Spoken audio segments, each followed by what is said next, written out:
ಈ ರೀತಿಯಾಗಿ ಒಮ್ಮೆ ಟ್ರೈ ಮಾಡಿ ಗ್ರೀನ್ ಮಸಾಲ ಚಿಕನ್ ತುಂಬ ಟೇಸ್ಟಿಯಾಗಿರುತ್ತೆ. ಚಪಾತಿಗೂ ಪೂರಿಗೂ ದೋಸೆಗೂ ತುಂಬ ಚೆನ್ನಾಗಿರುತ್ತೆ. ಇಲ್ಲಿ 1/4 kg ಚಿಕನ್ ತೊಗೊಂಡಿದ್ದೀನಿ. ಅದಕ್ಕೆ ತೊಳೆದ್ಬಿಟ್ಟು ನೀಟಾಗಿ ಉಪ್ಪು ಅರಿಶಿಣ ಒಂದು ಅರ್ಧ ನಿಂಬೆಹಣ್ಣು ಕಲಸಿ ಒಂದು ಅರ್ಧ ಗಂಟೆ ಇಲ್ಲ 1 ಗಂಟೆ ಇಟ್ಬಿಡಿ ಹಿಂಗೆ.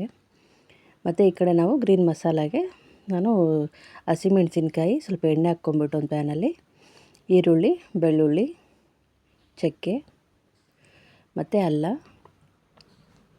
ಲವಂಗ, 2 ಸ್ಪೂನಷ್ಟು ಧನಿಯಾ ಕಾಳು ಹಾಕ್ಕೊಳ್ಳಿ. ಇದು ಕೊಬ್ಬರಿ ಹಾಕ್ಕೋಬೇಡಿ.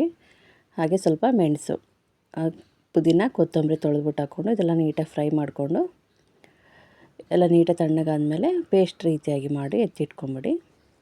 ಮತ್ತು ಅದೇ ಪ್ಯಾನಲ್ಲಿ ಸ್ವಲ್ಪ ಎಣ್ಣೆ ಹಾಕ್ಕೊಂಡು ನಾನು ಸ್ಟಾರ್ಟಿಂಗಲ್ಲೇ ಚಿಕನ್ ಹಾಕ್ಕೊಳ್ತಾಯಿದ್ದೀನಿ ನಾನು. ಈ ಚಿಕನೆಲ್ಲ ಕಲಸಿರೋ ನೀರು ಬಿಟ್ಕೊಂಡಿರ್ತಲ್ಲ, ನೀರು ಹಾಕ್ಕೊಳ್ಳೋಕೆ ಹೋಗ್ಬೇಡಿ. ಮೇಲ್ಗಡೆ ಚಿಕನ್ ಮಾತ್ರ ಹಾಕ್ಕೊಳ್ಳಿ. ಅದು ಚೆನ್ನಾಗಿ ಅದನ್ನು ಪ್ಯಾನಲ್ಲಿ ನೀರು ಬಿಟ್ಕೊಂಡು ನೀಟಾಗಿ ಕುದಿಯುತ್ತೆ ಅದೇ ನೀರಲ್ಲೇ.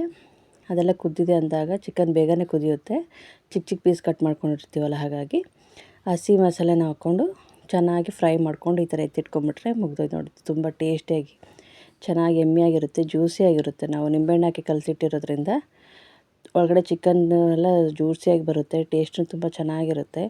ಈ ರೀತಿಯಾಗಿ ಟ್ರೈ ಮಾಡಿ.